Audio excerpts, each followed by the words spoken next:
That just about concludes it for today. We have the big reveal. I think Michael Kaiser and Carmen Olson are going to come up here and share with us the winner of the Startup Brewery Challenge.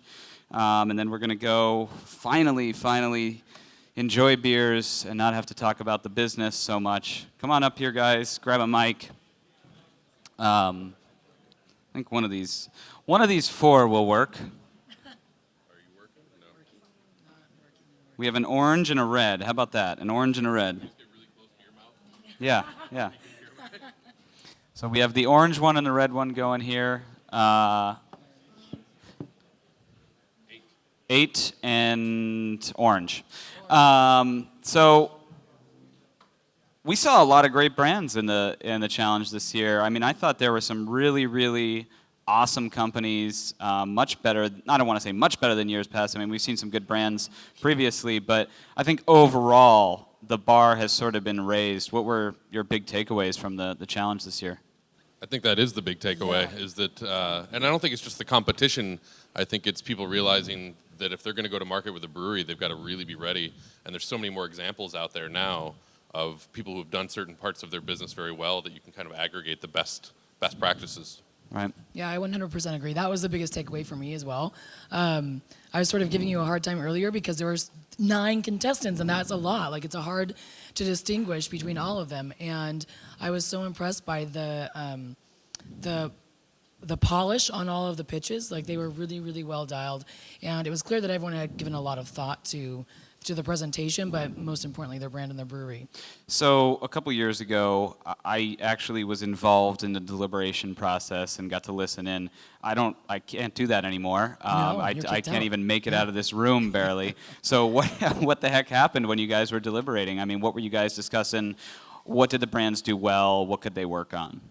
I mean, I felt like most of the time we were just high-fiving on like the cool presentations and reminiscing about how great some of the quality of the presentation and the really great stories that were being told. So a lot of sharing back, and I wanted to hear so much more from each of the breweries about what their story was, and taste more of their beers and understand more about what was behind everything. So yeah, I think we feel the crunch of that 3 minutes just as much as they do. Yeah. Right. Stuff. Oh, geez. But I would say, Criticize the format a little bit more, guys. Yeah. Yeah. Second clock. Get a second clock. Second clock. All right. I mean, it's a qualitative discussion. We're all trying to figure out, like, what were the standout elements from each brewery, what made them sing the most, who had the most of those things together as, like, a holistic vision. And I think having a plan for the future and kind of getting a better sense of who they are now and where they want to go, I think those are the ones that start to stand out pretty quickly. Right. All right. Well, let's reveal the big winner again. The winning brand gets $5,000, gets to go to the December 1st Brewbound session in San Diego for free, gets to hang out with Michael Kaiser, which may or may not be a prize, I'm not sure, and then gets to go to Portland, Oregon to learn and brew with Widmer. And that brand is, I guess, drum roll, please. Drum roll. Yeah. It has been delivered. Hopewell. Oh. All right. Yeah. Hopewell, come on up here. I don't know if we ended up delivering or getting a big check or anything. I don't know if we do that here, but we can pretend that it exists. And nice job, man. Congratulations. So what did you guys like about Hopewell? I mean, just visually, I thought the brand was really compelling, and one thing I always like to see in a brand in its earliest days is that you're already playing with the visual elements. You got, the Hopewell typeface. There's 2 or 3 different versions of it, used in different ways. They're all really compelling, and it translated with the taproom experience, which was really dialed in. I don't know, and we talked a lot about the vision for the future stuff too. Yeah, I like that you guys have a plan for the future. Not necessarily that it is that you can act on it or execute it immediately, but that you are thinking forward. I think that is really smart. The beer was also really phenomenal. Like, all of the beers were great. Most of the presentations were really great.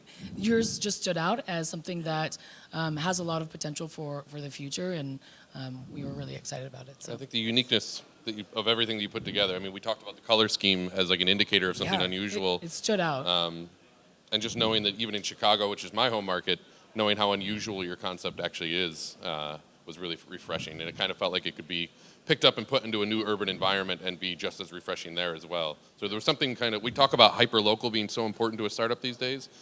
I thought yours was a really compelling example of how the opposite can be really true if you stick to something, that it could actually be aspirational and fit in lots of places. So I thought that was really interesting. Awesome. Well, congratulations. Big round of applause.